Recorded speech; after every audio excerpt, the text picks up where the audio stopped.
Saludos comunidad. Hoy les traigo un nuevo video con relatos verdaderamente aterradores que no los dejarán dormir. Si les gusta de los relatos, dejen su like, suscríbanse al canal, porque estos relatos lo merecen, y comenten desde qué lugar del mundo nos están viendo.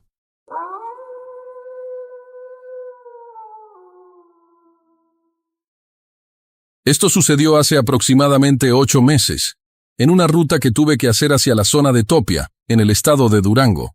Trabajo de manera independiente transportando refacciones y piezas mecánicas para maquinaria agrícola y forestal. No soy empleado de ninguna empresa grande. Tengo mi propia camioneta, una de 3,5 toneladas con caja cerrada, y suelo aceptar fletes que otros transportistas rechazan por la dificultad del camino o por lo aislado de las entregas. La paga suele ser mejor en esos casos, y como conozco bien la mecánica de mi vehículo, no suelo tener problemas con el terreno. Lo que voy a relatar no tiene nada que ver con la delincuencia ni con los problemas de seguridad que a veces se mencionan en esa región. De hecho, el camino estuvo totalmente tranquilo en ese sentido. Lo que ocurrió fue algo distinto, algo que hasta la fecha no he podido catalogar y que prefiero contar tal cual pasó, sin agregarle suposiciones mías. El viaje comenzó temprano saliendo de Santiago Papasquiaro.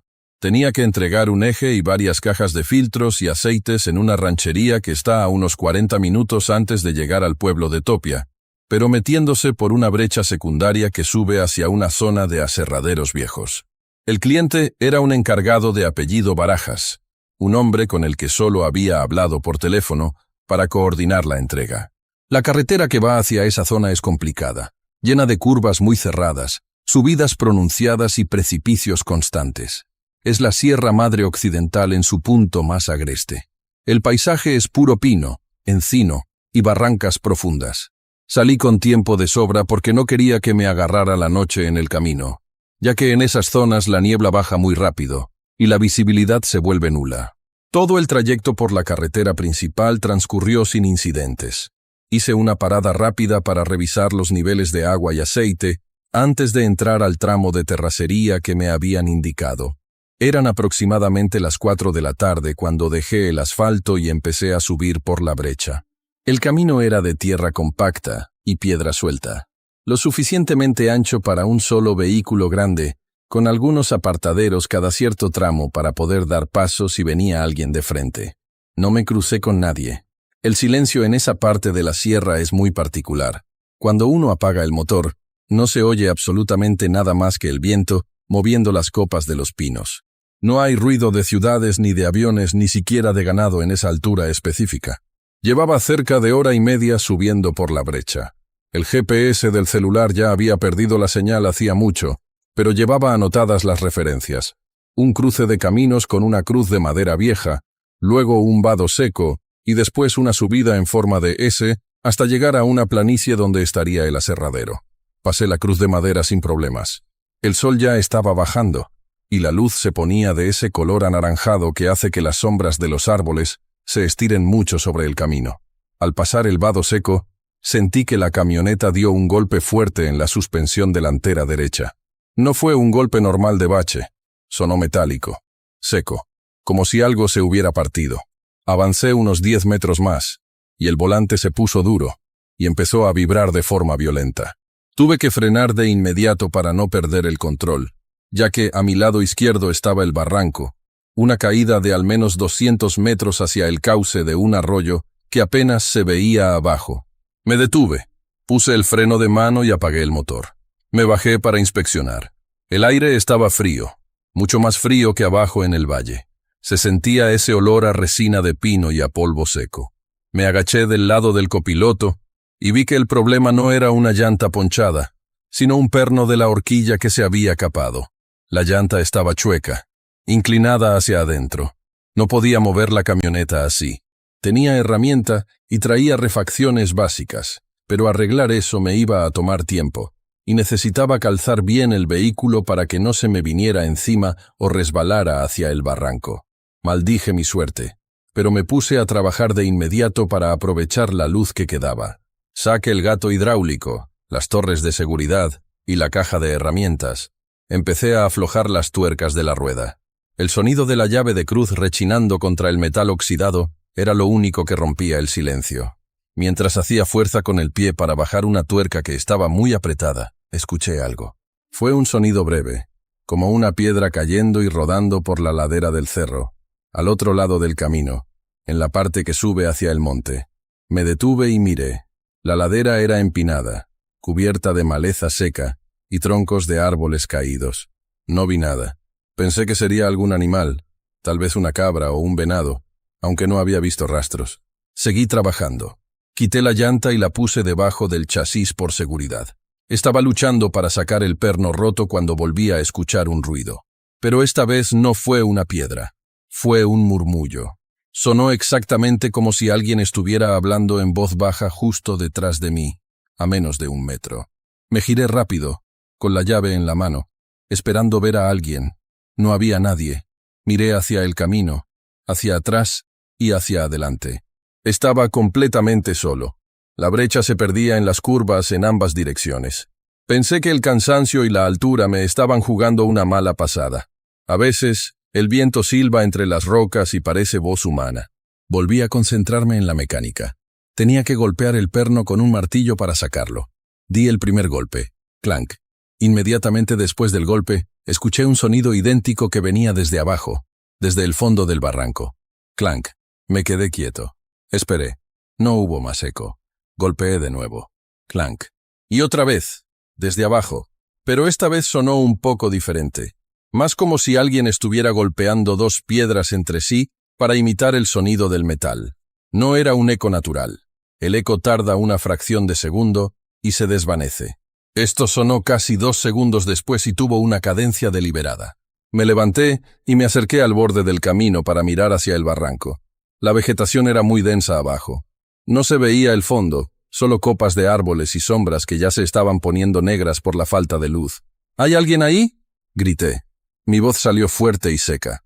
Esperé respuesta. Lo que escuché me erizó la piel de los brazos. Desde arriba, desde la ladera del cerro que estaba a mi espalda, escuché mi propia voz. No como un eco, sino como una grabación de mala calidad. ¿Hay alguien ahí?, repitió la voz. Pero no sonaba exactamente como yo. El tono era plano, sin la interrogación, como si alguien estuviera leyendo las palabras fonéticamente sin entender qué significaban. Y la voz sonaba infantil, aguda, como la de un niño de unos 8 o 9 años. Me giré hacia la ladera de nuevo. Escudriñé entre los troncos de los pinos. A unos 50 metros de altura, donde el terreno se volvía casi vertical y había una formación de rocas grises, vi una figura. Era pequeña. Al principio pensé que era un tronco seco, pero se movió levemente. Era un niño, o al menos tenía la silueta de un niño. Llevaba ropa oscura, parecía un pantalón de mezclilla y una sudadera gris o café muy sucia. Estaba de pie sobre una saliente de roca, mirando hacia abajo, hacia donde yo estaba. Lo extraño era su postura. Tenía los brazos caídos a los costados, totalmente rígidos, y la cabeza inclinada hacia adelante, como si estuviera observando mis pies en lugar de mi cara. «Oye», le grité, «¿necesitas ayuda? ¿Estás perdido?» No se movió. Pasaron unos 5 segundos. De repente, escuché voces. No vinieron de él. Vinieron de todas partes. Escuché un susurro que salía de debajo de mi camioneta. «Oye», escuché un grito ahogado que venía del barranco, muy abajo. «¿Necesitas ayuda?» Y escuché un murmullo que parecía venir de dentro de la caja cerrada de mi propia camioneta. «¿Estás perdido?» Todas eran la misma voz infantil, repitiendo mis palabras, pero con entonaciones diferentes. La voz debajo de la camioneta sonaba burlona. La del barranco sonaba desesperada, como si estuviera llorando. La de la caja sonaba enojada. Retrocedí un paso, alejándome del vehículo y manteniéndome en el centro del camino. Mi mente trataba de buscar una explicación lógica. Pensé en ventrílocuos, en bocinas escondidas, en alguna broma muy elaborada de la gente local para asustar a los fuereños, pero no tenía sentido. Estaba en medio de la nada, a kilómetros de la casa más cercana.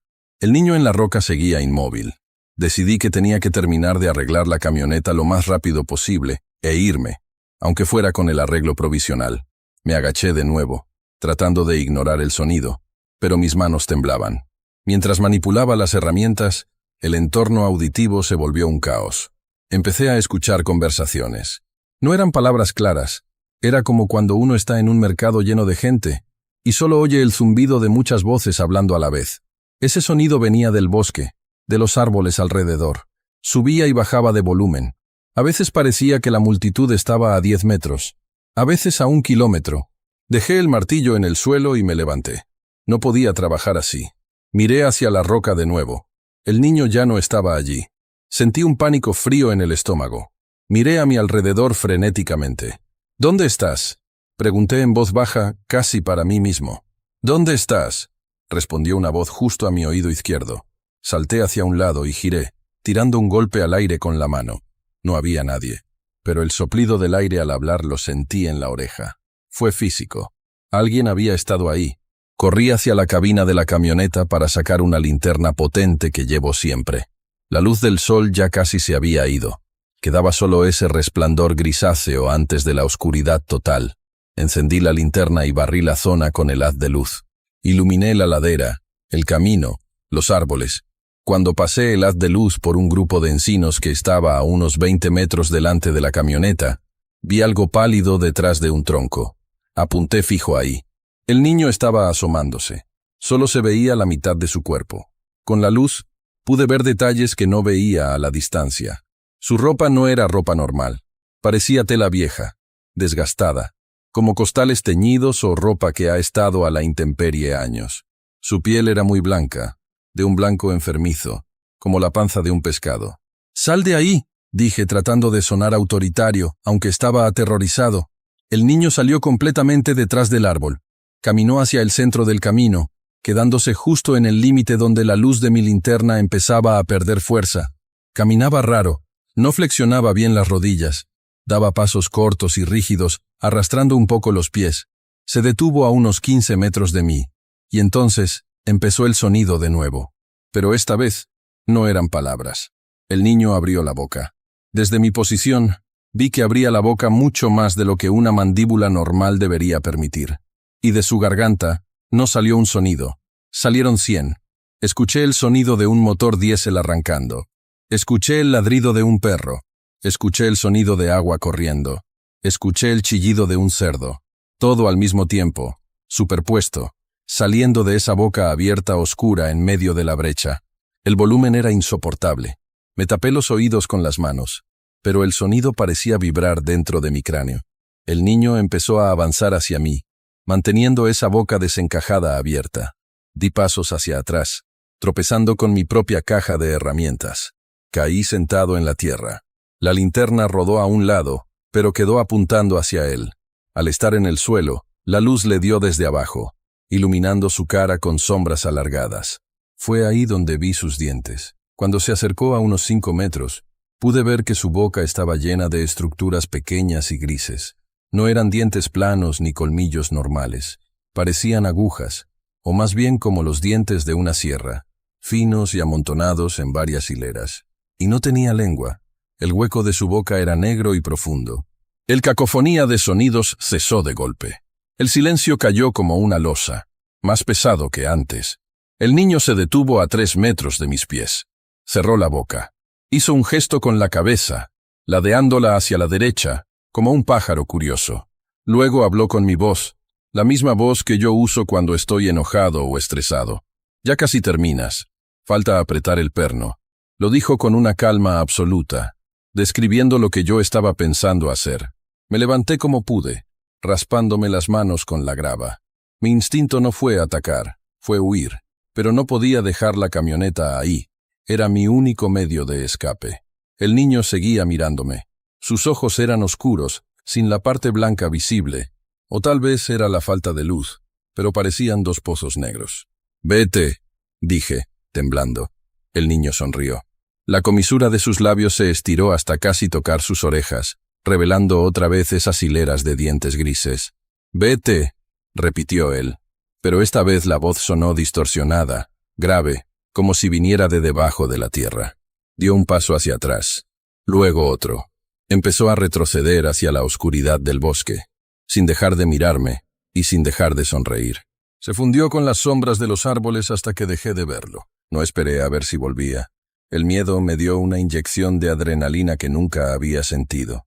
Agarré el perno nuevo, Lo metí en su lugar a martillazos limpios, sin importarme si dañaba la rosca. Apreté la tuerca con una fuerza que no sabía que tenía. Coloqué la llanta. Mis manos se movían solas, torpes pero rápidas. Mientras apretaba los birlos de la rueda, escuchaba ruidos alrededor. Escuchaba pasos crujiendo en las hojas secas, a veces cerca, a veces lejos. Escuchaba mi nombre. Rogelio. Rogelio. Nunca dije mi nombre. No había nadie ahí que pudiera saberlo. La voz venía de arriba de los árboles ahora. Rogelio. Mira arriba. No miré. Apreté el último birlo, tiré el gato hidráulico y la herramienta a la caja de la camioneta sin ordenarlas, y cerré la puerta trasera de un golpe. Me subí a la cabina. Mis manos estaban tan sudorosas que la llave se me resbaló 2 veces antes de poder meterla en el encendido. Cuando giré la llave y el motor arrancó, el sonido del motor fue acompañado por un grito humano, desgarrador, justo afuera de mi ventana del conductor. ¡Ayúdame! Era mi propia voz, gritando como si me estuvieran matando. Giré la cabeza instintivamente hacia la ventana. El vidrio estaba subido.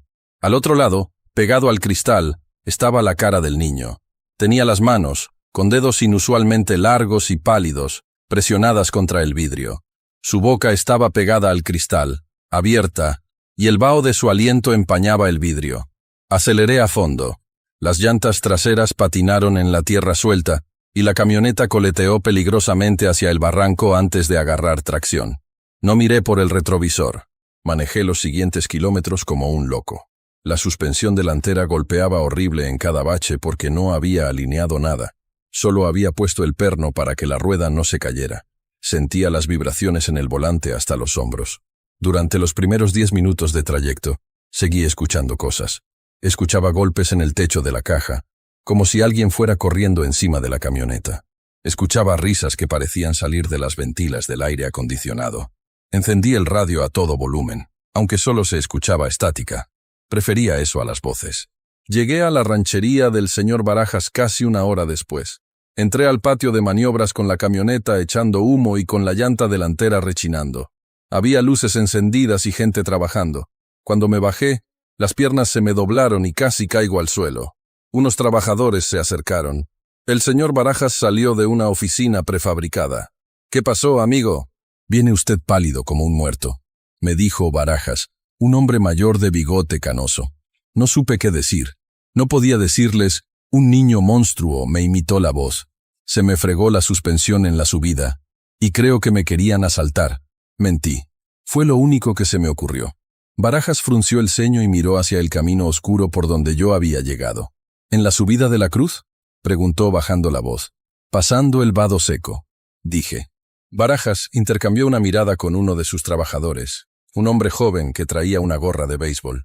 El ambiente se puso tenso. Nadie dijo nada de asaltantes. «Le dije que viniera temprano», murmuró Barajas. «Esa parte del camino no es buena para pararse». «¿Por qué?», pregunté, tratando de controlar mi respiración. «La gente de aquí no pasa por ahí a pie después de las 6», dijo el trabajador joven. «Dicen que el eco se queda atrapado». «¿El eco?», pregunté. «Sí. Usted grita y el monte le contesta, pero luego el monte no se calla. Empieza a decir cosas que usted no dijo». Sentí un escalofrío recorrer mi espalda. Ellos sabían. No me estaban contando una leyenda para asustarme. Lo decían con la seriedad de quien habla del clima o de una plaga en los cultivos. Era un hecho para ellos. «¿Han visto a un niño?», pregunté. No pude contenerme. Barajas me miró fijamente a los ojos. Hubo un silencio largo. Se escuchaba un generador eléctrico zumbando al fondo. «Aquí no hay niños perdidos, amigo», dijo Barajas, cortante. «Descarguen la camioneta rápido. Le voy a mandar a 2 muchachos para que lo escolten hasta la carretera federal. No quiero que se regrese solo». Descargamos las refacciones en tiempo récord. Nadie hablaba. Yo revisé el perno que había puesto. Estaba firme, pero la llanta estaba muy mal gastada por la mala alineación. Tendría que ir lento. Los 2 muchachos que me escoltaron iban en una camioneta pick-up detrás de mí. No vi nada en el camino de regreso. No escuché nada. Pero todo el tiempo sentí una presión en la nuca, esa sensación de ser observado. Cuando pasamos por el lugar donde me había detenido, vi las marcas de mis llantas en la tierra y la mancha de grasa donde había estado trabajando, en la ladera, Iluminada fugazmente por los faros de mi camioneta al tomar la curva, me pareció ver algo blanco entre los árboles. No giré la cabeza para confirmar. Mantuve la vista al frente. Llegué a Santiago Papasquiaro de madrugada. Me quedé en un hotel barato. No quise manejar hasta Durango capital esa noche. No pude dormir. Cada vez que cerraba los ojos y empezaba a quedarme dormido, escuchaba mi propia voz gritando, ¡ayúdame! Y me despertaba sudando. Al día siguiente llevé la camioneta a un taller. El mecánico me dijo que el perno que puse estaba bien, pero que tenía marcas raras. Mire aquí, me señaló el metal del perno viejo que se había roto y que yo había tirado en la caja de la camioneta. Parece como si lo hubieran limado. El metal tenía surcos profundos, como si alguien lo hubiera estado royendo con algo muy duro. No parecía fatiga de metal normal. Parecían marcas de dientes. Dientes muy fuertes y muy finos. Desde entonces no he vuelto a aceptar fletes para esa zona de Topia. He escuchado historias de otros choferes en paraderos. Algunos hablan de La Llorona, otros hablan de brujas. Pero una vez, un trailero viejo que mueve madera me contó sobre el niño de las voces. Me dijo que no es un niño, que es algo antiguo que vive en las barrancas y que aprende. Que al principio solo repetía ruidos de animales, pero que ahora está aprendiendo a hablar como nosotros para atraer a la gente hacia los desfiladeros. Lo que más me aterra no es recordar su cara ni sus dientes. Lo que me aterra es que, a veces, cuando estoy solo en mi casa y hay mucho silencio, me parece escuchar un murmullo muy bajito que viene de otra habitación. Y suena como mi propia voz, practicando palabras, ensayando mi nombre, perfeccionando el tono. No sé si eso se quedó allá en la sierra, o si algo se vino conmigo pegado en la camioneta, o en mi mente. Solo sé que ya no soporto el silencio absoluto. Siempre tengo que tener la televisión o el radio encendido, porque tengo miedo de que, si hay suficiente silencio, el monte me vuelva a contestar. Esto es todo lo que tengo para contar. No busco que me crean, solo quería dejar constancia. Si andan por la sierra de Durango, cerca de Topia, y se les descompone el carro, no se bajen. Y si escuchan su propia voz llamándolos desde el bosque, por lo que más quieran, no contesten.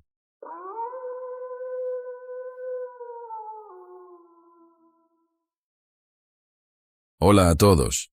No sé muy bien cómo empezar esto. Llevo 3 días sin dormir más de 2 horas seguidas. Y honestamente, mis manos todavía tiemblan un poco al escribir. No soy escritor, ni pretendo serlo. No busquen aquí una novela de Stephen King, ni giros de guión espectaculares. Lo que voy a contar es sucio, confuso y sobre todo estúpido. Estúpido porque nunca debí aceptar ese trabajo, y estúpido porque sigo tratando de buscarle una lógica a algo que, biológicamente, no debería existir. Me llamo Néstor.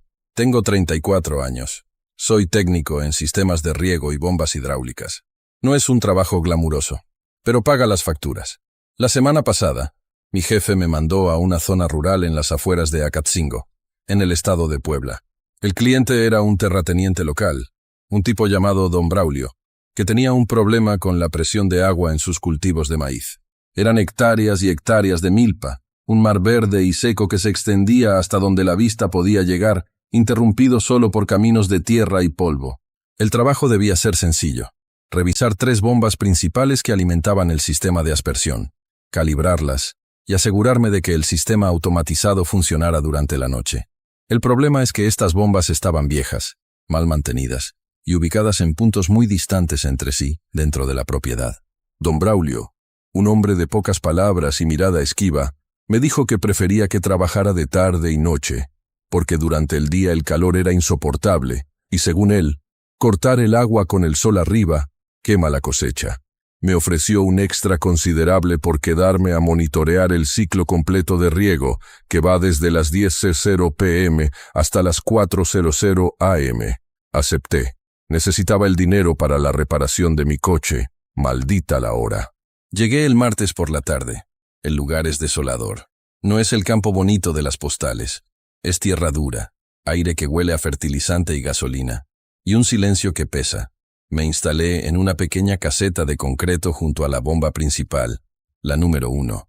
Tenía mi caja de herramientas, una lámpara potente, mi celular, con una señal pésima que iba y venía, y un termo con café. La primera noche fue aburrida. Lo normal. El zumbido de los mosquitos, el sonido rítmico de los aspersores golpeando las hojas de maíz. Ch, ch, ch. Es un sonido que, después de unas horas, te hipnotiza. Alrededor de la medianoche, tuve que tomar la camioneta para ir a revisar la bomba 3, que estaba a unos 2 kilómetros, adentrándome en los caminos de terracería que cortan los maizales. Aquí es donde las cosas empezaron a sentirse raras, no de una forma sobrenatural al principio, sino instintiva. ¿Saben esa sensación de que alguien los está mirando en el metro o en un bar? Esa presión en la nuca. Pues imaginen eso, pero estando completamente solo, rodeado de plantas de 2 metros de altura que bloquean cualquier visión periférica. Apagué el motor de la camioneta cerca de la bomba 3. El silencio cayó de golpe, solo roto por el motor caliente del vehículo haciendo clic, clic. Bajé con mi linterna. El haz de luz cortaba la oscuridad, iluminando el polvo en suspensión. Mientras ajustaba una válvula, escuché algo. No fue un animal. Conozco el sonido de los perros de campo, de los coyotes, incluso de las ratas o tlacuaches. Esto era diferente. Era el sonido de tallos de maíz rompiéndose. Pero no se rompían por el paso de algo que corre. Se rompían con un ritmo lento, deliberado. Crack. Silencio por 3 segundos. Crack. Silencio. Crack. Me quedé inmóvil, con la llave inglesa en la mano. Debe ser algún ladrón de mazorcas, pensé. Es común en la zona. Gente que se mete a robar costales. ¿Quién anda ahí?, grité. Mi voz sonó patética, absorbida por la inmensidad del campo. Nadie respondió. El sonido cesó. Alumbré hacia la densidad de la milpa. Las hojas secas se mecían un poco, pero no había viento. Me convencí de que era un animal grande, y terminé el trabajo lo más rápido posible. Regresé a la caseta principal, cerré la puerta con seguro, algo ridículo, porque la puerta era de lámina, y cualquiera podría haberla tirado de una patada, y pasé el resto de la noche revisando mi celular, tratando de captar alguna barra de señal para ver memes o distraerme. A la mañana siguiente, miércoles, ocurrió lo primero que realmente no pude racionalizar. Al salir de la caseta, con el sol apenas despuntando y el aire frío de la mañana calándome los huesos, vi el campo frente a la bomba 1. Había líneas en el maíz. No eran círculos de las cosechas como en las películas de Aliens. Era más brutal. Imaginen que alguien hubiera agarrado 5 o 6 surcos de maíz y los hubiera arrancado de raíz, pero no para llevarse la fruta, sino para dejarlos tirados, perfectamente alineados en el suelo. Lo extraño era la disposición. Las plantas arrancadas formaban una especie de espiral cuadrada, con ángulos rectos muy precisos.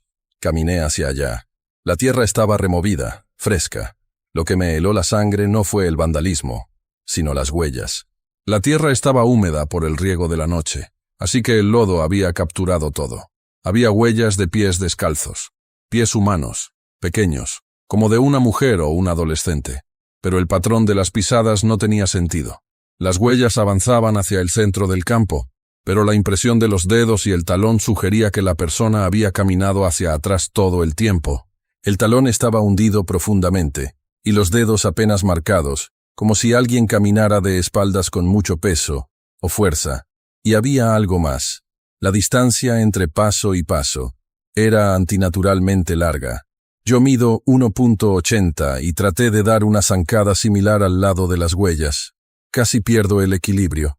Quienquiera que fuera esa persona, tenía una flexibilidad en la cadera o una longitud de pierna que no cuadraba con el tamaño del pie. Se lo comenté a don Braulio cuando vino a traerme algo de comida al mediodía. Oiga, patrón, creo que se metieron a vandalizar ahí enfrente. Hay maíz tirado. Don Braulio ni siquiera volteó a ver.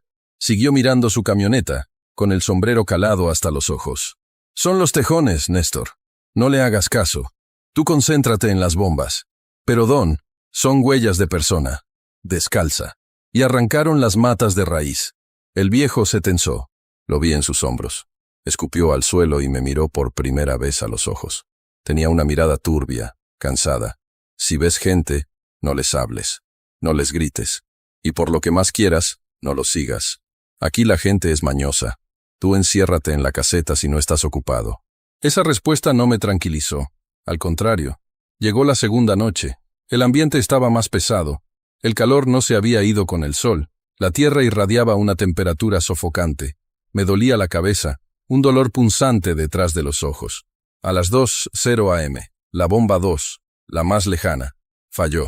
El sistema me mandó una alerta al celular, una simple notificación de texto vía satélite que el equipo enviaba. Tenía que ir. No podía dejarla parada o la presión reventaría las tuberías de la sección 1. Maldije en voz alta.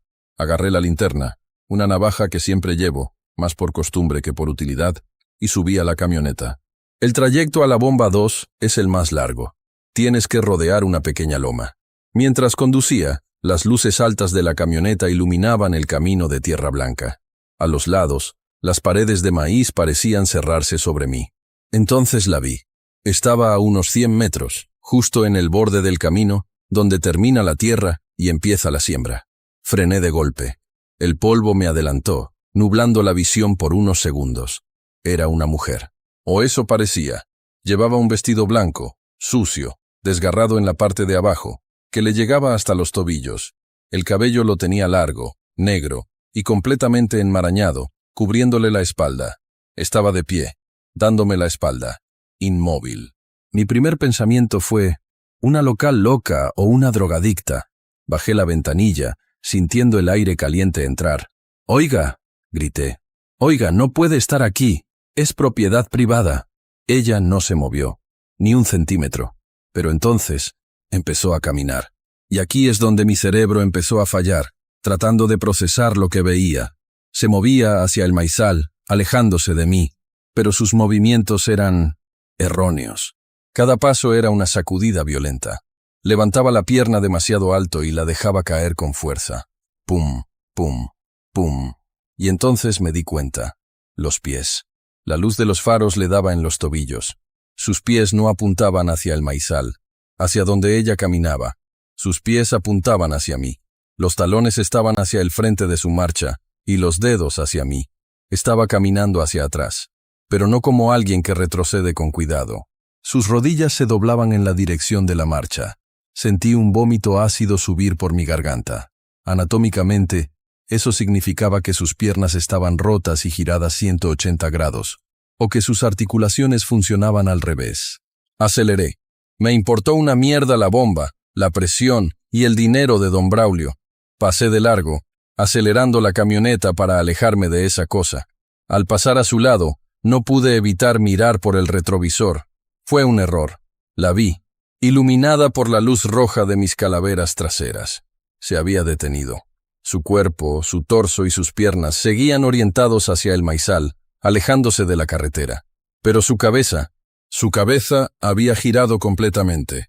No girado. Era como si su cara estuviera en la nuca, o como si todo su cuerpo estuviera mal ensamblado. Me estaba mirando. Pude ver, por una fracción de segundo, una palidez enfermiza, dos cuencas oscuras donde deberían ir los ojos y una boca abierta, desencajada, demasiado grande para un rostro humano. Pero lo peor fue que, aunque su cara me miraba, su cuerpo seguía intentando caminar hacia el maizal. Era una lucha de direcciones opuestas en un mismo organismo. Llegué a la bomba 2 temblando, casi llorando de la histeria. Me encerré en la camioneta. No bajé a reparar nada. Me quedé ahí, con los seguros puestos, el motor encendido y las luces apagadas para no llamar la atención, aunque sabía que era estúpido porque el ruido del motor me delataba. Pasé una hora así, sudando frío, escuchando, y entonces lo oí de nuevo. Crack, crack. Venía de dentro del maizal, justo al lado de la camioneta.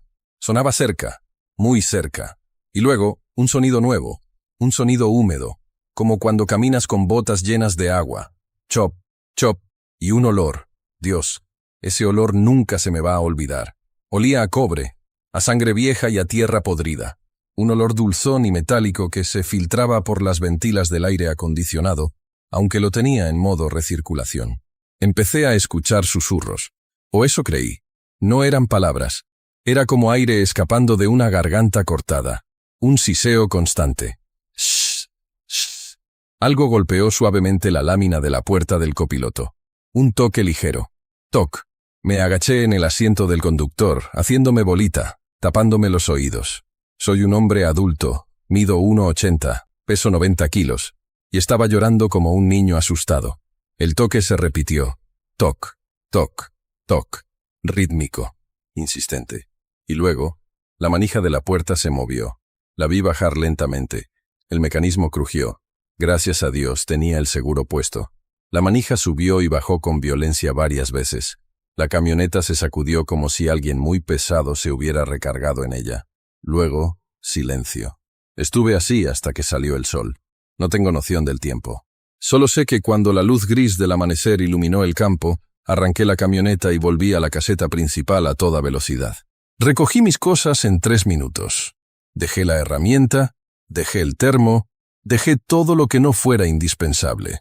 Me subí a mi coche y salí de la propiedad de don Braulio quemando llanta. No le avisé, no cobré, bloqueé su número en cuanto tuve señal. Manejé hasta Puebla capital sin parar. Cada vez que miraba por el retrovisor, esperaba ver esa figura blanca en el asiento trasero. Llegué a mi departamento. Me duché con agua hirviendo tratando de quitarme ese olor a tierra podrida que sentía pegado en la piel. Dormí, o me desmayé, por unas 10 horas. Esto pasó ayer. Hoy, estoy escribiendo esto porque necesito saber si alguien ha escuchado leyendas sobre algo así en Puebla, por la zona de Acatzingo o Tepeaca, porque hace 1 hora bajé a tirar la basura al contenedor de mi edificio. Vivo en un 3er piso en una zona urbana, lejos del campo. Cuando regresé y subí las escaleras, vi algo en el descanso del 2º piso. Había un poco de tierra en el suelo. Tierra roja, arcillosa, como la de los maizales, y había una huella, una sola huella de un pie pequeño, descalzo, marcado en el polvo del pasillo. Lo que me aterra no es que me haya seguido. Lo que me aterra es la dirección de la huella. La huella apunta hacia las escaleras de bajada. El talón está hacia mi puerta y los dedos hacia la calle. Si sigo la lógica de lo que vi en el campo, si esa cosa camina con los pies al revés, significa que eso no estaba bajando. Significa que eso subió a mi piso, y la huella es fresca. Estoy encerrado en mi departamento ahora. Tengo un cuchillo en la mano. Escucho ruidos en el techo, como pasos pesados y arrastrados. Crack, crack, como si el concreto fuera maíz seco rompiéndose. No sé qué es, no sé qué quiere, pero creo que sabe que la vi. Creo que sabe que vi su rostro incorrecto. Si alguien sabe cómo alejar a una mujer que camina al revés, por favor, díganmelo ya. El olor a tierra podrida está empezando a salir por debajo de mi puerta.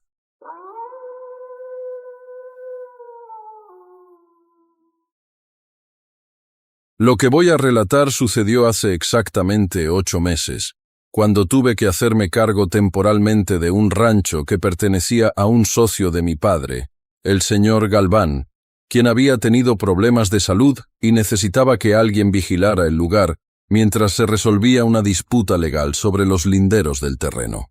El sitio no era una hacienda grande ni productiva, era más bien un terreno de descanso con una casa de una planta, un almacén para maquinaria vieja y un par de corrales que llevaban años vacíos. Acepté ir porque el trabajo estaba flojo en la ciudad y necesitaba el dinero extra que me ofrecieron por cuidar la propiedad durante 3 semanas. Llegué un martes por la tarde. El lugar está a unos 20 kilómetros de la cabecera municipal, entrando por una brecha de tierra compactada que se desprende de la carretera principal. La zona es árida, con mucha vegetación baja, mezquites y gobernadora. La casa está aislada. El vecino más cercano está a unos 3 kilómetros hacia el norte, y hacia el sur no hay nada más que monte, hasta llegar a la sierra. La primera semana transcurrió sin incidentes. Mi rutina era simple. Me levantaba a las 6 de la mañana, revisaba el perímetro de la cerca de alambre de púas para asegurarme de que nadie hubiera entrado a robar material, checaba el nivel del tanque de agua, y luego pasaba el resto del día haciendo reparaciones menores en la casa, que estaba bastante descuidada por la falta de uso. La casa tenía 3 habitaciones, una cocina amplia y una sala con ventanales que daban hacia el patio trasero, donde había un asador y un árbol de huizache bastante viejo. La electricidad era inestable, y el agua la sacaba de un pozo con una bomba eléctrica que hacía un ruido metálico muy fuerte cada vez que se activaba. El clima en esa época era seco. Durante el día el calor era intenso, seco, de ese que te quema la piel si te quedas parado bajo el sol 5 minutos, pero en cuanto caía la noche, la temperatura bajaba drásticamente. Lo que más recuerdo de esas primeras noches era el viento.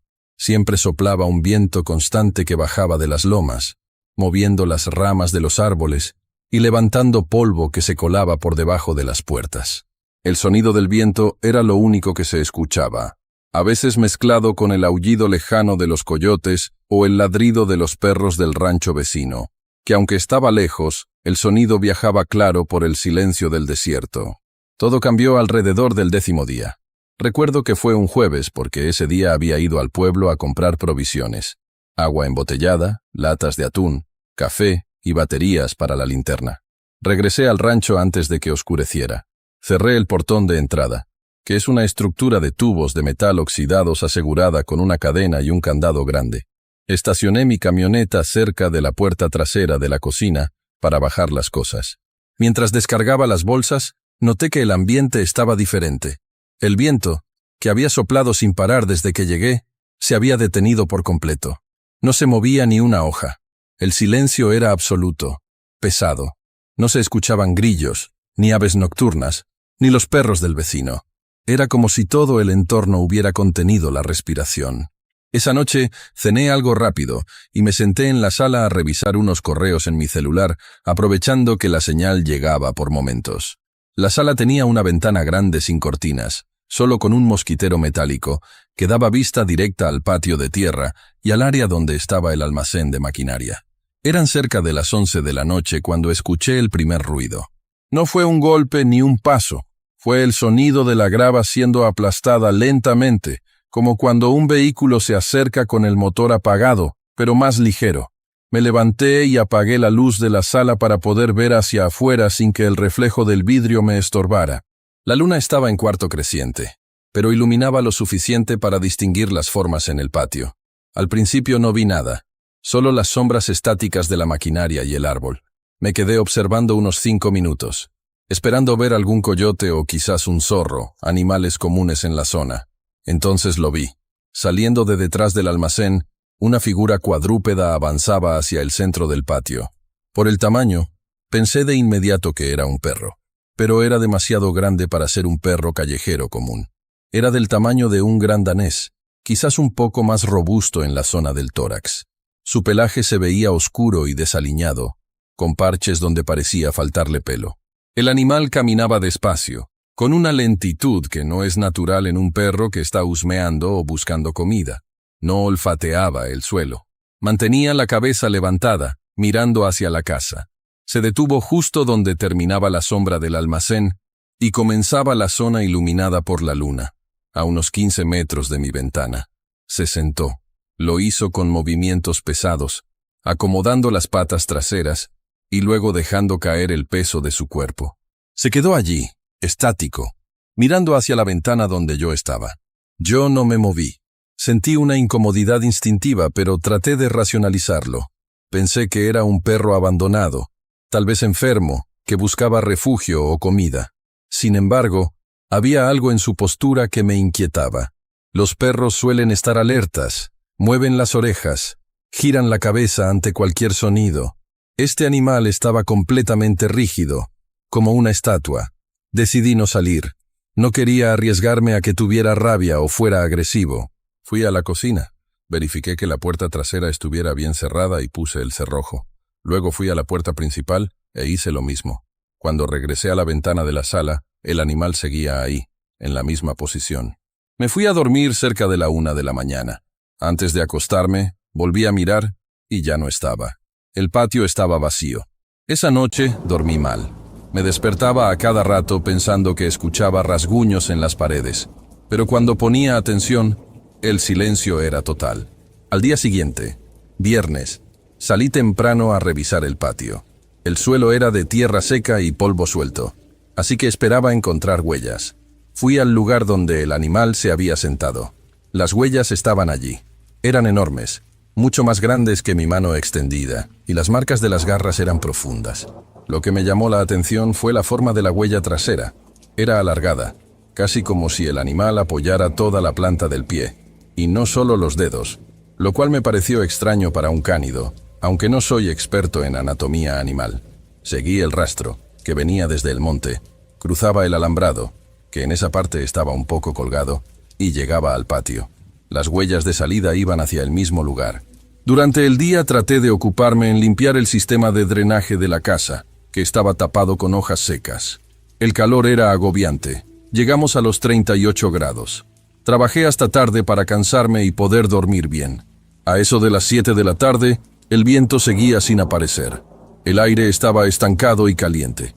Comí temprano y decidí cerrar todo antes de que oscureciera por completo. No sé por qué, pero sentía una urgencia de encerrarme. A las 10 de la noche, estaba leyendo un manual técnico que había encontrado en la casa cuando escuché de nuevo el sonido de la grava. Esta vez fue más cerca, justo al lado de la pared de la sala. Me quedé quieto en el sillón. Escuché una respiración. No era un jadeo rápido de perro acalorado. Era una respiración lenta, profunda y rasposa, como la de una persona con bronquitis o asma. Se escuchaba justo del otro lado del muro, pegado a la ventana. Apagué la lámpara de lectura. Me acerqué a la ventana gateando para no ser visto, aunque sabía que si había algo afuera, probablemente ya sabía que yo estaba ahí. Me levanté despacio y miré por la esquina del marco. El animal estaba allí, mucho más cerca que la noche anterior. Estaba sentado a escasos 3 metros del vidrio. La luz de la luna le daba de lleno. Fue entonces cuando pude verlo con claridad y entender por qué sentía ese rechazo visceral. El cuerpo era, en efecto, el de un perro enorme, negro, con el pelo enmarañado y sucio de tierra. Se le notaban las costillas, pero la cabeza no encajaba. El cuello era grueso y musculoso, pero al llegar al cráneo, la forma cambiaba. No tenía el hocico alargado de un perro. Su cara era chata. Tenía una nariz pequeña y carnosa, no una trufa húmeda y negra. Y la boca no era una mandíbula canina. Eran labios finos, apretados en una mueca hacia abajo. Me quedé paralizado observando los ojos. No reflejaban la luz como los ojos de los animales, que brillan verdes o amarillos en la oscuridad. Eran ojos opacos, pequeños, rodeados de arrugas profundas. Tenía cejas, o al menos unos arcos de piel abultada sobre las cuencas oculares. Era la cara de un anciano, una cara humana, vieja, triste y cansada, injertada en el cuerpo de una bestia. La piel de la cara era grisácea, sin pelo, y colgaba un poco en las mejillas. El animal no me estaba mirando a los ojos directamente. Miraba hacia el interior de la casa, como escaneando la habitación. Luego, lentamente, giró los ojos hacia mí. No movió la cabeza, solo los ojos. Sentí un golpe de adrenalina en el estómago. No había agresividad en su mirada. No había furia animal. Había una inteligencia pasiva, una conciencia de estar siendo observado. Mantuvo la mirada unos segundos y luego abrió la boca. No ladró. Hizo un sonido gutural, bajo, que sonó como un lamento o un quejido humano reprimido. Me alejé de la ventana de golpe, tropezando con la mesa de centro. El ruido del golpe resonó en la casa. Me quedé en el suelo, esperando que el animal reaccionara, que golpeara el vidrio o ladrara. Pero no pasó nada, solo silencio. Me arrastré hasta el pasillo y me encerré en la habitación principal, que es la que está más alejada de la entrada y no tiene ventanas grandes, solo una pequeña ventilación alta. No dormí nada. Me pasé la noche sentado en la cama, con la linterna en la mano y un machete que había traído del almacén, escuchando. Escuché pasos alrededor de la casa. Eran pasos pausados. Daban una vuelta completa, se detenían y luego volvían a empezar. A veces, escuchaba el roce del cuerpo del animal contra las paredes de estuco rugoso. Amaneció y el sol trajo un poco de calma. Salí de la habitación cuando la luz ya entraba fuerte por la ventilación. Revisé la casa por dentro antes de abrir la puerta. Todo estaba normal. Al salir, di la vuelta a la casa. Las huellas estaban por todos lados, rodeando la construcción. Había marcas de que se había recargado en las paredes. Se veían manchas de grasa o suciedad oscura en el estuco blanco a la altura de mi cintura. Decidí que no podía quedarme otra noche sin hacer algo. Llamé al señor Galván para contarle, pero el teléfono no tenía señal. Subí al techo de la casa con la escalera para buscar mejor recepción. Desde ahí arriba se veía todo el terreno. A lo lejos, hacia el monte, vi algo que se movía entre los matorrales. Era el animal. Se estaba alejando, caminando despacio hacia la zona más densa de vegetación. No parecía un animal salvaje huyendo. Caminaba con la calma de quien conoce el terreno. Logré enviar un mensaje a un amigo que vive en Monclova. diciéndole que estaba teniendo problemas con unos animales y que si podía venir a echarme una vuelta el domingo. No le dije lo de la cara del perro, porque sonaría a locura. Me respondió que sí, que pasaría el domingo por la mañana. Tenía que aguantar 2 noches más. Ese sábado me dediqué a fortificar la casa. Puse tablas que encontré en el almacén sobre la ventana grande de la sala, clavándolas al marco de madera. Revisé las puertas y puse muebles pesados bloqueando las entradas. Puede parecer exagerado, pero la sensación que me dejó esa cara mirándome no se me quitaba. No era miedo a que me mordiera, era miedo a lo que representaba esa anomalía. La naturaleza tiene reglas, y ver algo que las rompe de esa manera te genera un rechazo profundo. Llegó la noche del sábado. El calor no cedía y el viento seguía ausente. Me encerré en la habitación desde las 8 de la noche. Tenía calor. Sudaba mucho, pero no quería abrir ni la ventilación pequeña. Me acosté vestido, con las botas puestas. El cansancio de no haber dormido la noche anterior me venció por momentos, y caí en un sueño ligero y agitado. Entonces tuve el sueño, o no sé si fue un sueño, porque se sentía real, con la misma textura y claridad de la vigilia. Soñé que estaba parado en la sala de la casa, pero las tablas que había puesto en la ventana no estaban. El vidrio tampoco estaba. El aire nocturno entraba frío. El perro estaba sentado afuera, justo en el umbral, pero no podía entrar. Me miraba con esa cara de viejo triste. Y entonces me habló. No movió los labios. La voz sonaba dentro de mi cabeza, pero tenía un tono claro, rasposo y débil, como la voz de un anciano enfermo. Me dijo, «Nomás un ratito. Déjame entrar nomás un ratito. Estoy muy cansado de andar afuera. El suelo está duro. Déjame echarme en la alfombra un ratito y luego me voy. No voy a hacer nada, nomás descansar. Ábreme». En el sueño, yo sentía una pena inmensa. Sentía lástima por él. Su tristeza se me contagiaba. Veía sus patas llagadas y su piel enferma, y sentía el impulso de invitarlo a pasar, de darle agua. Mi mano se movía hacia la puerta para quitar el cerrojo. Sí, nomás un ratito, pensaba yo. Mi mano tocaba el metal frío del picaporte. Me desperté de golpe, bañado en sudor frío. Mi mano estaba extendida hacia la puerta de la habitación. Estaba oscuro. Me quedé respirando agitadamente, tratando de ubicarme. Y entonces escuché la voz, no en mi cabeza, sino afuera, del otro lado de la puerta de la habitación, en el pasillo. Era un susurro bajo, casi inaudible, pero clarísimo en el silencio de la casa. «Ábreme, estoy cansado». No era una voz humana normal. Sonaba como si alguien estuviera tratando de imitar el habla humana usando cuerdas vocales que no están hechas para eso.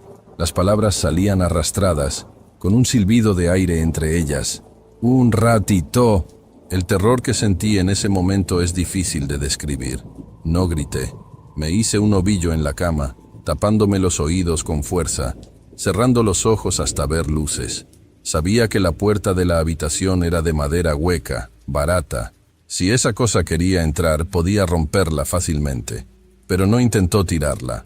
Solo escuché, durante lo que parecieron horas, el sonido de uñas largas rascando suavemente la madera, de arriba a abajo, de arriba a abajo. Y la voz repitiendo de vez en cuando, cada vez más bajo, «Déjame entrar». No sé en qué momento paró. Creo que me desmayé o el cansancio me hizo perder la conciencia. Cuando abrí los ojos, la luz del sol entraba por la ventilación. Me dolía todo el cuerpo por la tensión muscular. Me quedé en la cama escuchando. Se oían pájaros afuera. Se oía el viento. El viento había vuelto. Escuchaba las ráfagas golpeando el techo de lámina del almacén. Salí de la habitación con el machete en la mano. El pasillo estaba vacío. La puerta de la habitación tenía marcas. La pintura blanca estaba arañada, no con furia, sino con marcas finas y repetitivas, como si hubieran pasado una lija gruesa muchas veces. Fui a la sala. Los muebles que puse contra la puerta principal seguían ahí. Las tablas de la ventana seguían ahí. Nada había entrado físicamente. No esperé a mi amigo. Agarré mis cosas, las tiré en la caja de la camioneta sin orden alguno, cerré la casa como pude y me fui. Mientras conducía por la brecha hacia la carretera, no miré por el retrovisor ni una sola vez hasta que estuve sobre el asfalto rumbo a Monclova. Le entregué las llaves al hijo del señor Galván en la ciudad esa misma tarde. Le inventé una excusa Le dije que había surgido una emergencia familiar y que no podía seguir cuidando el rancho. No le mencioné nada del perro ni de los ruidos. Él se mostró un poco molesto, pero me pagó los días que estuve. Días después, hablando con un conocido que trabaja en un rancho ganadero cerca de Cuatro Ciénegas, la conversación derivó en plagas y animales de campo. Con mucha cautela, le pregunté si había escuchado de perros salvajes con sarna que se vieran raros. Él me miró serio, dejó su cerveza en la mesa y me preguntó, ¿viste al que tiene cara de gente? Sentí un frío en la espalda. Le dije que no, que solo preguntaba. Él bajó la voz y me contó que los vaqueros viejos de la región de Castaños y Ocampo hablan de eso. Dicen que no es un perro, ni un nahual, ni un brujo. Dicen que es algo que sobra. Una cosa vieja que vaga por los ranchos cuando el viento se calma. Me dijo que lo peligroso no es verlo, sino escucharlo.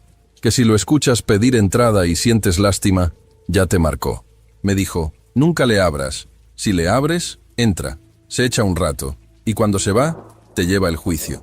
La gente se queda ida, se les olvida hablar, se les olvida quiénes son y terminan caminando al monte para no volver. Han pasado 8 meses. Vivo en un departamento en un segundo piso en Saltillo, lejos del campo. Pero a veces, cuando la noche está muy quieta y no corre viento en la calle, me cuesta dormir. Reviso 3 veces que la puerta esté cerrada. Y aunque sé que es imposible que haya subido hasta acá, a veces me parece escuchar, muy bajito, el sonido de unas uñas largas rascando la madera de mi puerta y una respiración rasposa que pide descansar. No he vuelto a ese rancho, y aconsejo a cualquiera que ande por las brechas de Coahuila que si ven un perro sentado mirando fijo, no se detengan a verle la cara. Aceleren y no miren atrás.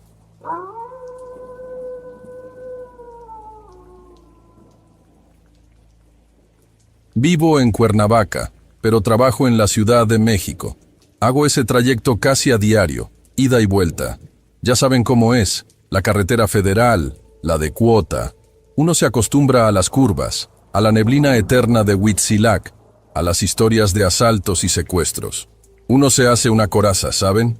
Piensas que si manejas con cuidado, si no te paras de noche, nada te va a pasar. Yo siempre fui muy escéptico, de esos que se ríen de las historias de fantasmas o de las leyendas urbanas que cuenta la gente en los puestos de quesadillas de Tres Marías. Puras habladurías para asustar turistas, decía yo. Qué estúpido fui. Todo empezó hace más o menos un mes. Era un martes. Lo recuerdo perfectamente porque había tenido una reunión horrible en la oficina, de esas que te drenan la vida, y salí más tarde de lo habitual. Eran casi las 11 de la noche cuando agarré la carretera de regreso. Estaba lloviendo, esa lluvia finita y molesta que se mezcla con la niebla y hace que los faros del coche parezcan que solo iluminan una pared blanca frente a ti. Iba escuchando un podcast, algo sobre economía, tratando de no dormirme. Al pasar por la zona de Huitzilac, donde los árboles se cierran sobre la carretera como un túnel, la señal del radio se fue. Es normal ahí, siempre pasa. Quedé en silencio, solo con el ruido de los limpiaparabrisas y el motor. Bajé la velocidad porque no se veía nada. Literal, no veía más allá de 5 metros. Fue entonces cuando lo vi por primera vez. Al principio pensé que era un animal, un perro grande, tal vez una vaca que se había escapado de algún terreno, cosa que pasa mucho. Estaba justo en medio de mi carril. Pisé el freno de golpe. El coche derrapó un poco en el asfalto mojado, pero logré detenerme a unos metros. El corazón se me salía del pecho por el susto del frenazo. Esperé a que el animal se moviera, pero no era un animal. Con la luz alta, que apenas penetraba la bruma, vi que era una silueta humana. Estaba de espaldas a mí. Lo primero que pensé fue, es una trampa. Ya saben, te paras, te bajas a ver si alguien necesita ayuda, y te salen 5 tipos del bosque para quitarte el coche o algo peor. Así que puse reversa, listo para dar la vuelta en U y huir en sentido contrario si era necesario. Pero la figura no hizo nada, no se volteó, no levantó las manos, no corrió hacia mí, simplemente estaba ahí. Y lo más raro no era eso, lo más raro era cómo se veía. No llevaba ropa, o al menos eso me pareció, era completamente negro. Y no me refiero a que fuera una persona de piel oscura o que llevara un traje negro pegado al cuerpo. No, era como si hubieran recortado un pedazo de la noche y lo hubieran puesto de pie sobre el asfalto. Era una ausencia de luz. Los faros de mi coche no lo iluminaban. La luz moría al tocarlo. Era una sombra sólida, densa, con la forma de un hombre alto y flaco. Toqué el claxon. Una vez, corto. Nada. Lo dejé presionado unos segundos. El sonido retumbó en el bosque silencioso, pero esa cosa ni se inmutó. El miedo, un miedo frío y pegajoso, empezó a subirme por la espalda. Mi instinto me gritaba que no me bajara, que no me acercara. Decidí rodearlo. Me pasé al carril contrario con mucho cuidado, sin quitarle la vista de encima, con el coche avanzando a paso de hombre. Cuando estuve a su altura, justo al lado, cometí el error de mirar por la ventanilla del copiloto. La cosa se giró. No caminó, no movió los pies. Fue como si su cuerpo rotara sobre un eje invisible. Y entonces vi su cara, o lo que debería ser su cara. No tenía nariz, no tenía boca, no tenía orejas. Solo esa negrura absoluta, como petróleo. Pero tenía ojos. Eran dos círculos blancos, opacos, como cataratas, pero brillantes. No tenían pupilas. Eran como dos canicas de mármol incrustadas en la sombra. Me miró. Y juro por mi vida que sentí esa mirada físicamente, como un golpe en el estómago.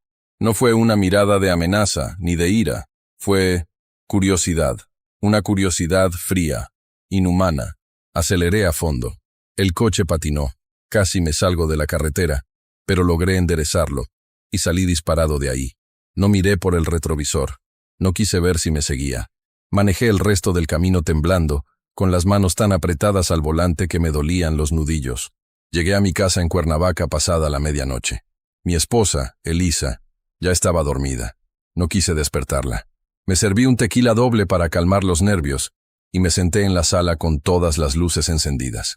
Traté de convencerme de que había sido el cansancio, la niebla, el estrés del trabajo. Seguro era un vagabundo cubierto de grasa o lodo, me repetía. La luz de los faros hizo un efecto raro con la lluvia. Esa noche no dormí bien. Tuve pesadillas confusas, de esas que no recuerdas bien al despertar, pero te dejan una sensación de angustia en el pecho. Soñé con pasos lentos, pesados, arrastrándose sobre grava. Al día siguiente traté de seguir con mi vida normal. No le conté nada a Elisa. ¿Qué le iba a decir?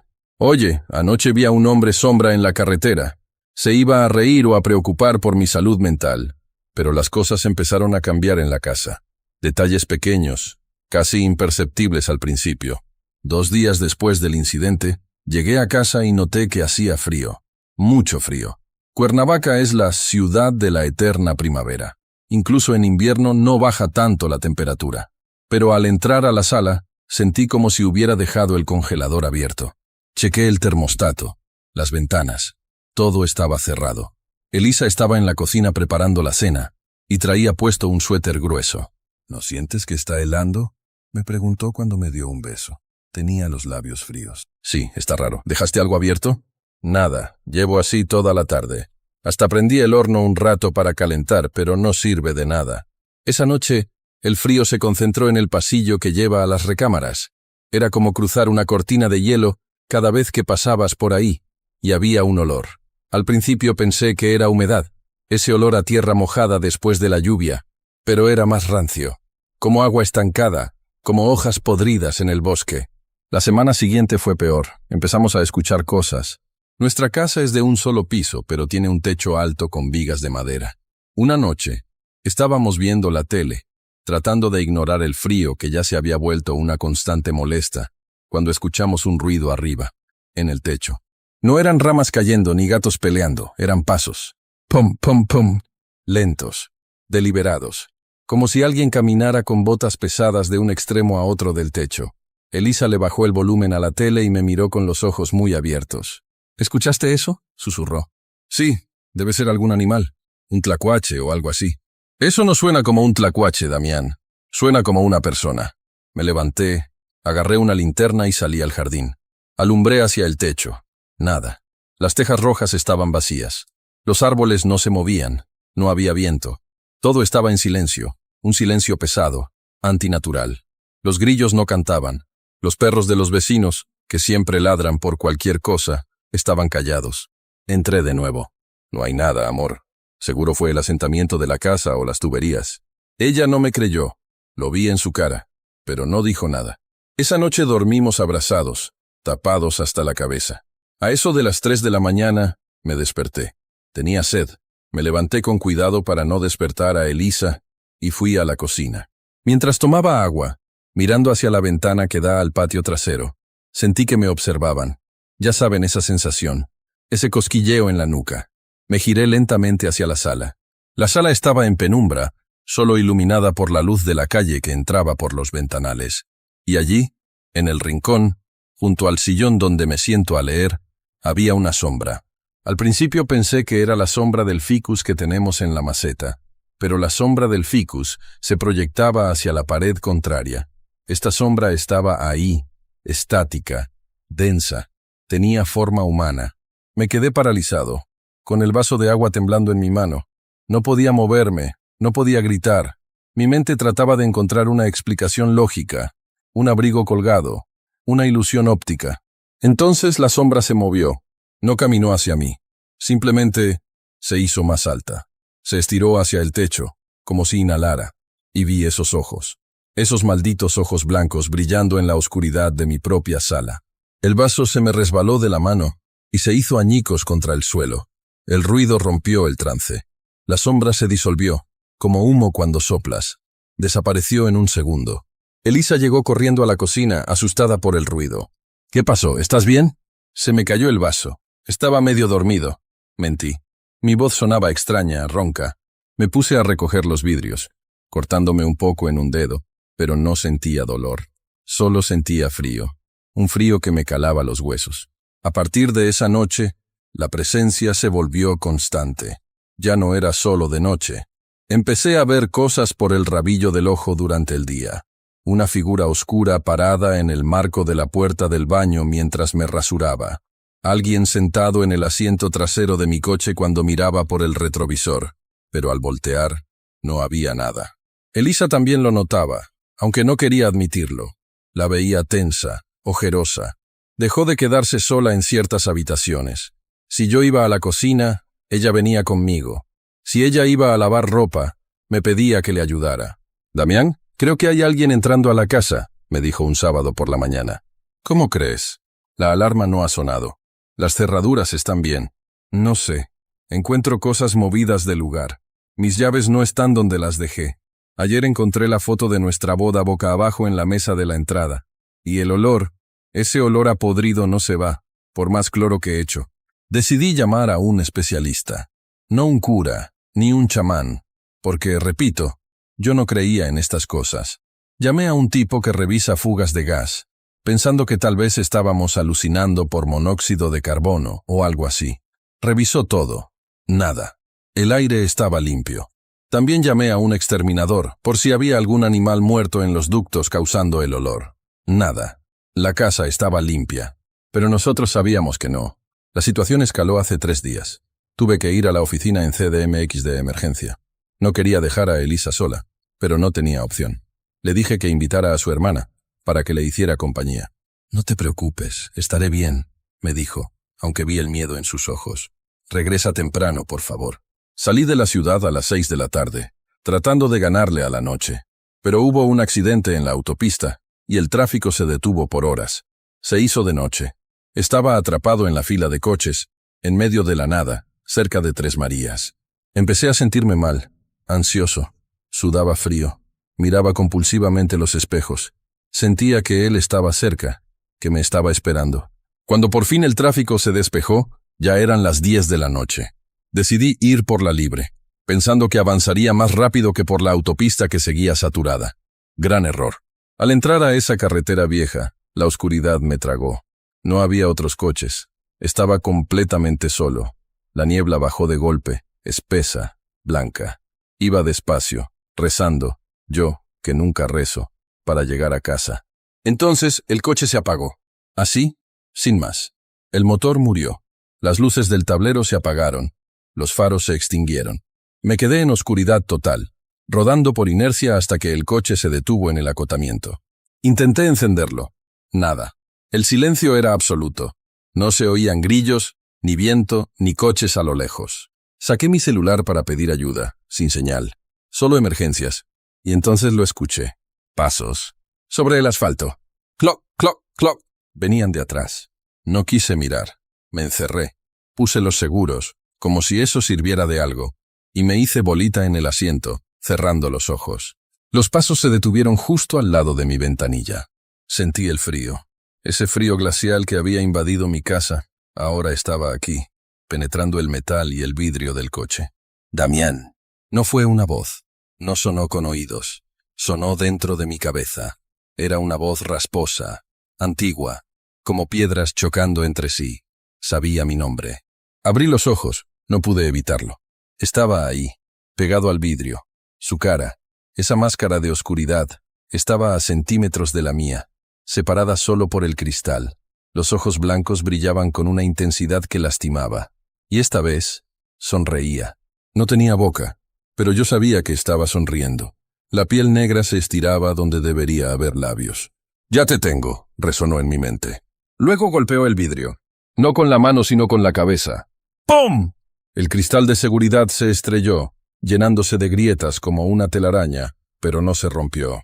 Grité como un niño cerrando los ojos, tapándome los oídos, y de repente el motor rugió. El coche se encendió solo, las luces se prendieron. Abrí los ojos, no había nadie. El vidrio estaba intacto, ni un rasguño. No esperé, aceleré como un loco. Las llantas quemaron asfalto y salí disparado de ahí. No paré hasta llegar a la entrada de mi fraccionamiento en Cuernavaca. Cuando entré a la casa, estaba todo apagado. El coche de la hermana de Elisa no estaba. Entré corriendo. ¡Elisa! La encontré en la recámara. Estaba sentada en el borde de la cama, de espaldas a la puerta, mirando hacia la pared. La habitación estaba helada. Se veía mi aliento en el aire. «Elisa, vámonos, nos vamos de aquí, ahora mismo. Agarra tus cosas». Ella no se movió. Me acerqué y le puse la mano en el hombro. Estaba rígida, tensa como una cuerda de violín. «Amor, ¿qué pasa? ¿Dónde está tu hermana?»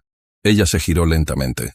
Su cara, Dios mío, tenía los ojos abiertos, desmesuradamente abiertos, pero no eran sus ojos color miel. Eran blancos, completamente blancos, opacos, y sonreía, una sonrisa que no era suya, una sonrisa que le estiraba la piel demasiado, mostrando demasiados dientes. «Ella ya se fue», dijo Elisa, pero no era su voz. Era la voz de piedras chocando, la voz de la carretera. «Ahora solo estamos nosotros». Retrocedí, tropezando con mis propios pies. Caí al suelo en el pasillo. Elisa se puso de pie. Sus movimientos eran espasmódicos, antinaturales, como una marioneta mal manejada. La luz del pasillo parpadeó y se apagó. Salí corriendo. Dejé todo. Mi cartera, las llaves de la casa, todo. Me subí al coche y manejé hasta un hotel en el centro de la ciudad, donde había mucha gente, mucha luz. Llevo aquí 2 días. He tratado de llamar a Elisa, pero no contesta. He llamado a su hermana, y me dice que ella nunca fue a mi casa esa noche porque Elisa le llamó para cancelar, diciéndole que yo ya había llegado y que estábamos bien. No sé qué hacer. No puedo volver a esa casa, pero sé que no importa dónde vaya.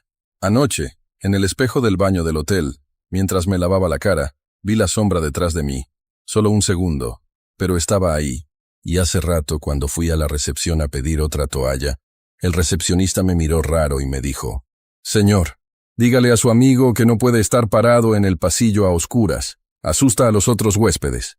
«¿Qué amigo?», le pregunté, sintiendo que se me helaba la sangre. «El señor alto que entró con usted, el que no habla.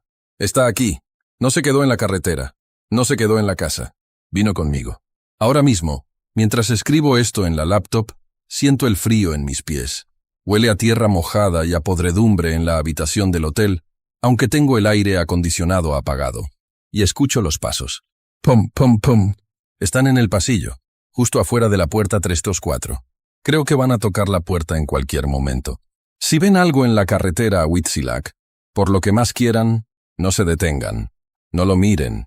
Y si los sigue, Dios los ayude, porque creo que a mí ya nadie puede ayudarme».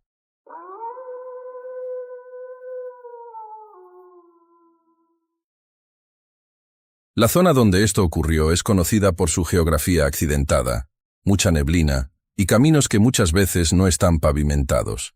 El viaje en cuestión estaba programado para durar 3 días, saliendo de Orizaba y adentrándome hacia comunidades más alejadas. El primer día transcurrió sin novedades. Cumplí con las entregas en los poblados de Tequila y Atlahuilco. El problema comenzó al atardecer del segundo día. Yo conducía una camioneta de carga de 3,5 toneladas, un vehículo robusto pero que ya tenía sus años de uso.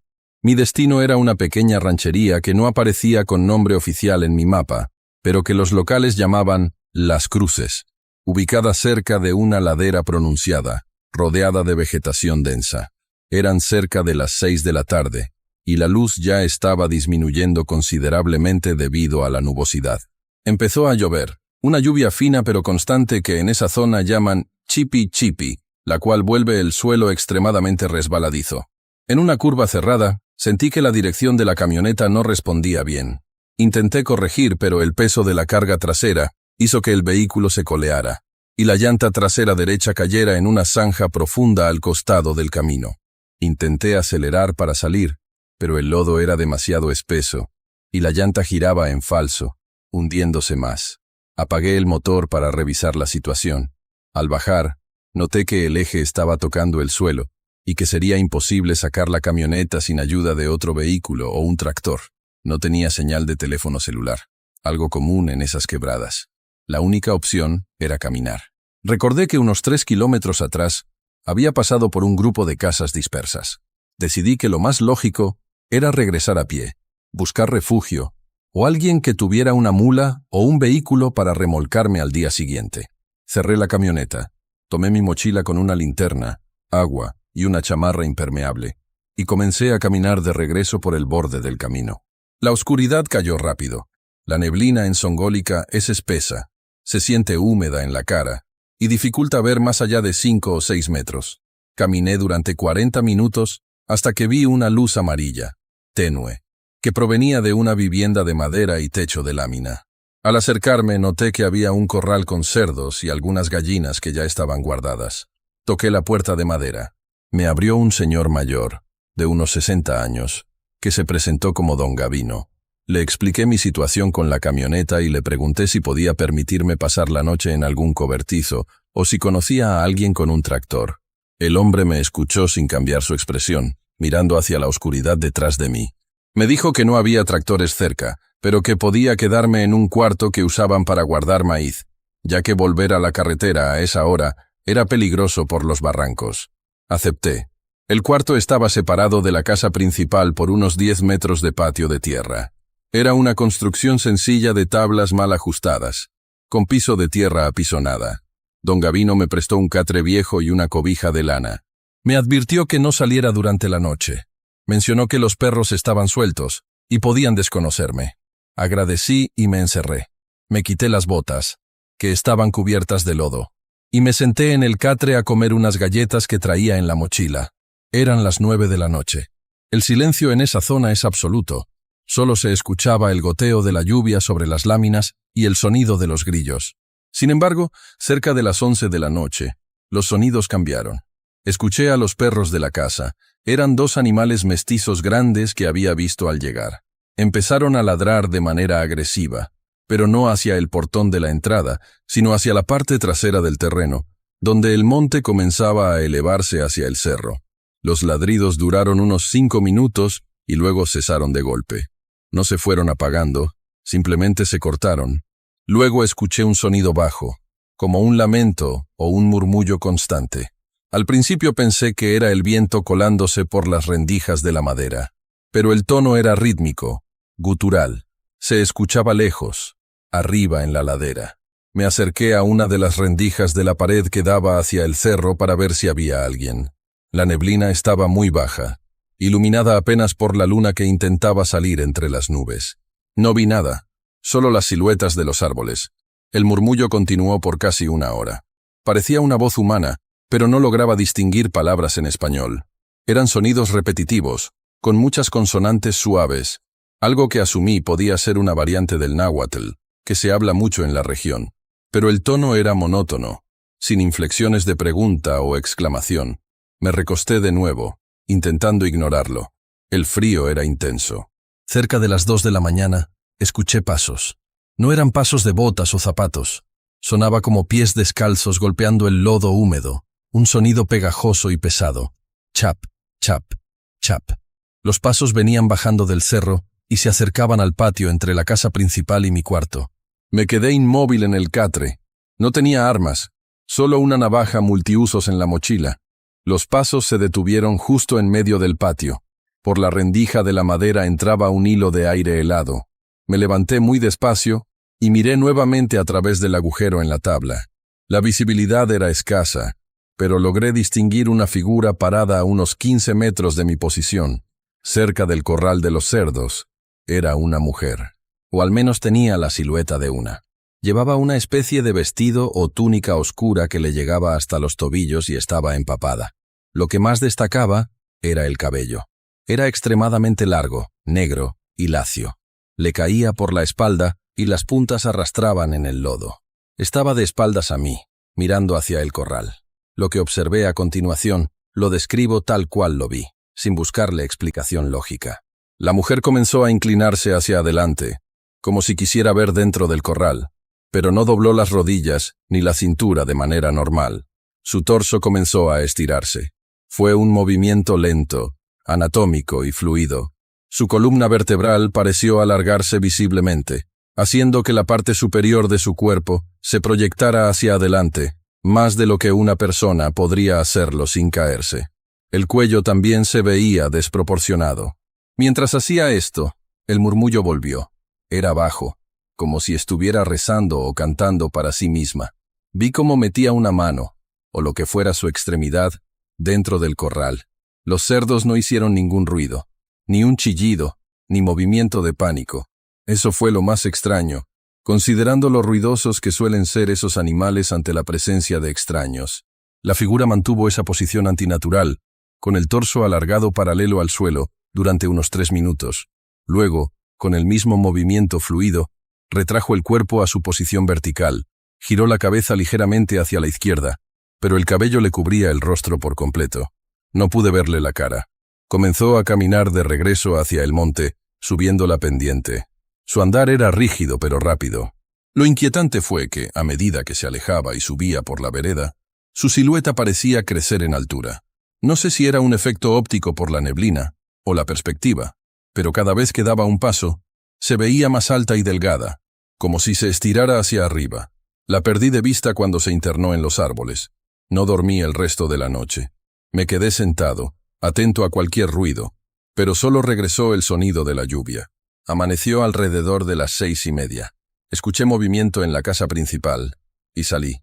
Don Gavino ya estaba afuera, con un semblante serio. No me saludó. Estaba parado frente al corral de los cerdos. Me acerqué. Había 3 cerdos dentro.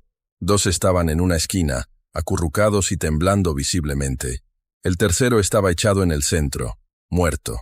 No tenía heridas visibles, ni sangre, ni marcas de mordidas. Lo que me llamó la atención fueron sus ojos. Estaban abiertos, fijos, pero eran completamente blancos. No tenían pupila ni iris. Era como si estuvieran cubiertos por una catarata espesa y lechosa, o como si hubieran sido cocidos. La piel del animal estaba pálida. Don Gavino no tocó al animal. Solo hizo una señal de la cruz y escupió al suelo. Me miró y me dijo, «Salió anoche». No fue una pregunta. Yo asentí y le dije que había escuchado ruidos y visto a alguien cerca del corral. Él no pidió detalles. Me dijo que debía irme cuanto antes. Le pregunté por el cerdo, si había sido una enfermedad. Él negó con la cabeza y dijo que no se podía comer esa carne, que tenía que quemarla. Luego fue hacia el gallinero. Me acerqué detrás de él. Había 2 gallinas muertas en el suelo. La misma condición, cuerpos rígidos, sin sangre, y los ojos totalmente blancos, como canicas de vidrio opaco.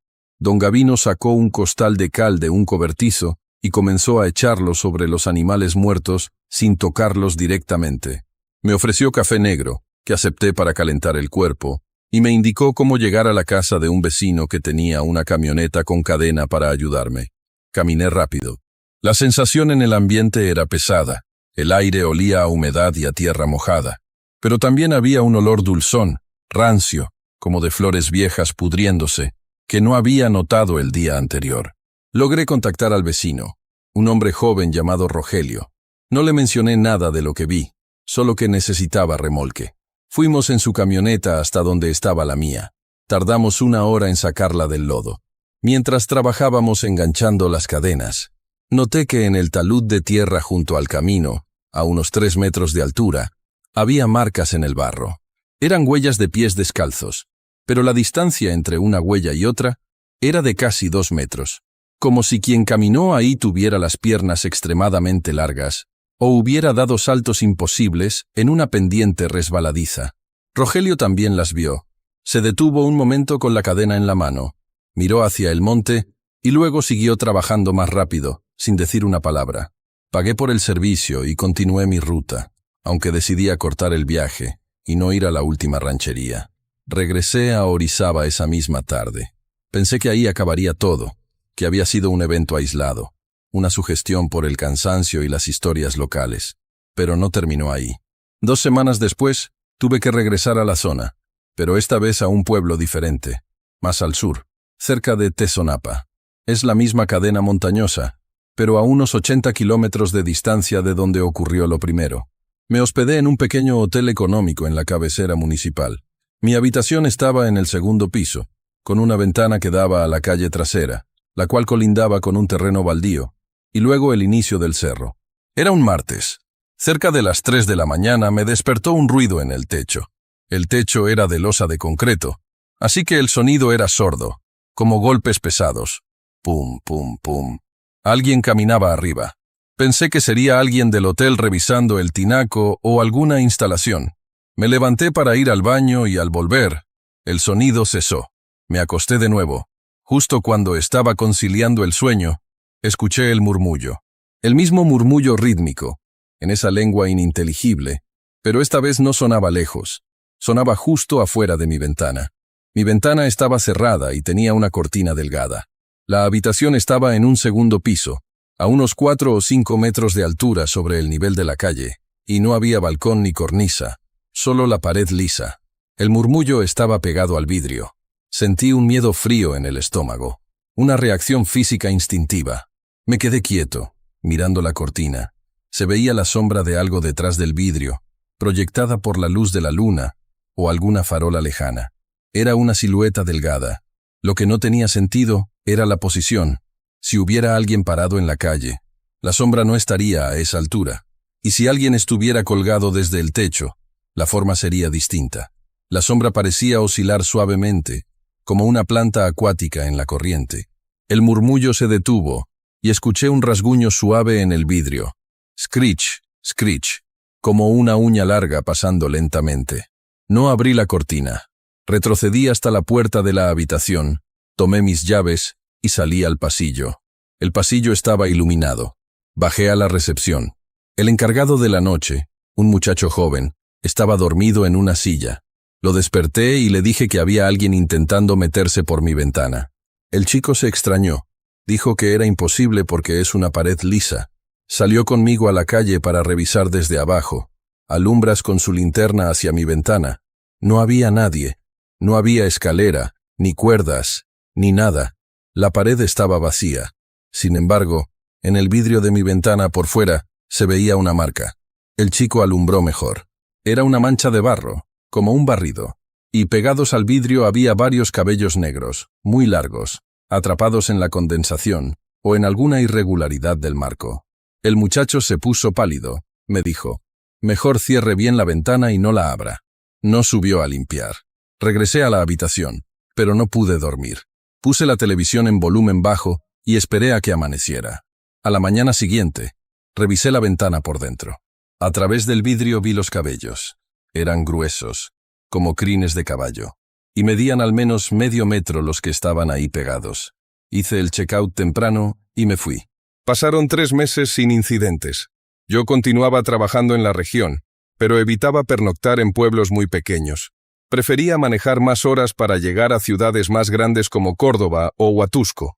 Sin embargo, la naturaleza de mi trabajo me obligaba a volver a la sierra. En febrero, me enviaron a una comunidad cerca de Mixtla de Altamirano. Tenía que supervisar la entrega de un cargamento de semillas.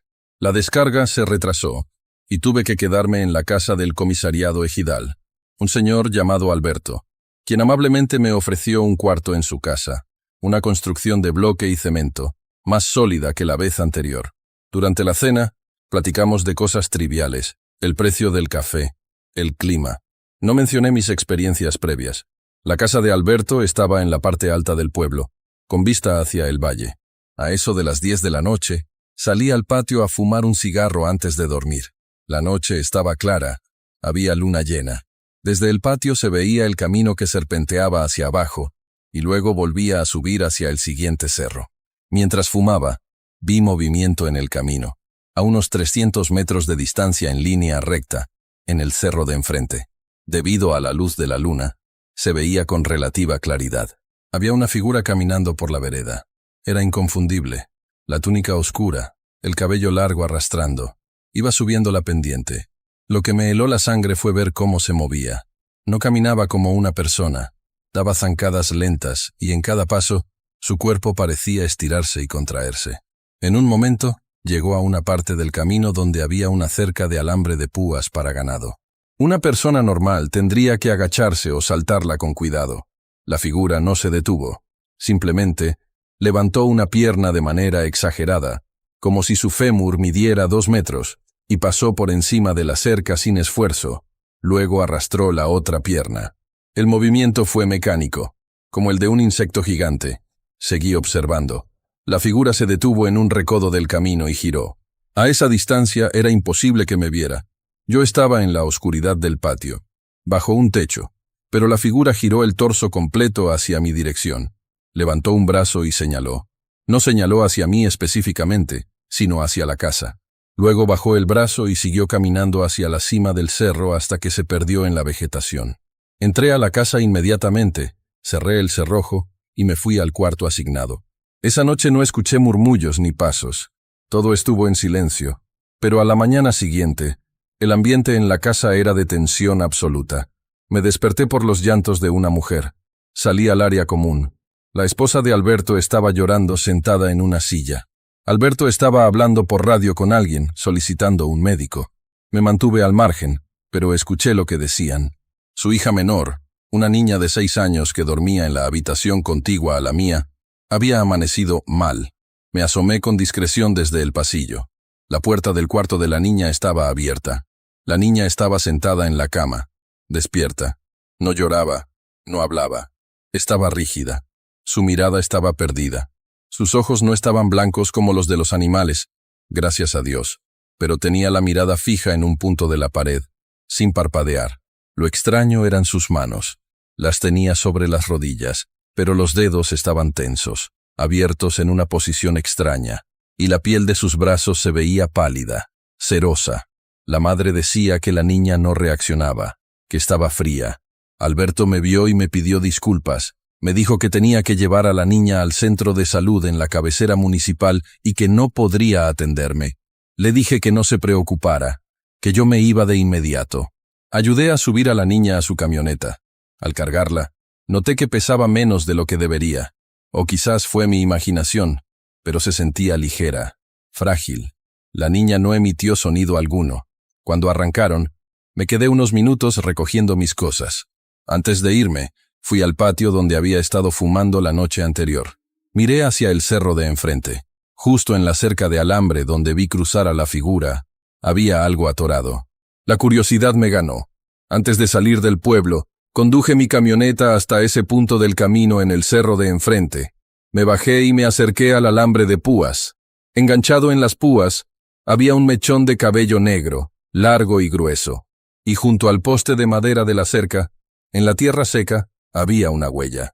Era una huella de un pie humano, pero deforme. El talón estaba marcado profundamente, pero la parte de los dedos estaba inusualmente lejos, como si el pie midiera 40 centímetros de largo. Los dedos se veían largos y delgados en la impresión del polvo. No toqué el cabello. Me subí a la camioneta y manejé 4 horas seguidas sin parar hasta llegar a la autopista. Después de ese viaje, pedí un cambio de ruta en mi trabajo. Me asignaron a la zona costera, lejos de la sierra. Durante un año no tuve noticias de Zongólica. Sin embargo, la historia no termina con mi huida. Hace 6 meses, me encontré en una gasolinera cerca del puerto de Veracruz con un antiguo compañero de ruta, Manuel, quien seguía cubriendo la zona de la sierra. Nos pusimos a platicar y tomamos un café. Le pregunté, tratando de sonar casual, cómo estaba la situación por allá, si había habido problemas de seguridad o cosas así. Manuel bajó la voz y me contó que la gente en los pueblos estaba asustada. Me dijo que en varias comunidades reportaban animales muertos con los ojos blancos. Me tensé al oírlo.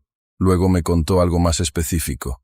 Me dijo, ¿te acuerdas de Alberto, el de Mixtla, el que fue comisariado? Le dije que sí. Manuel movió la cabeza con tristeza. Su hija falleció unos meses después de que tú estuviste por allá. Fue algo muy raro. Dicen los doctores que fue una especie de parálisis progresiva o desnutrición. No supieron bien. Pero la gente del pueblo dice otra cosa. Le pregunté qué decía la gente. Manuel miró a los lados y me dijo, dicen que la niña empezó a crecer, que estando en cama, sus huesos se estiraban, que gritaba de dolor por las noches porque sus piernas y brazos se alargaban más de lo normal para su edad.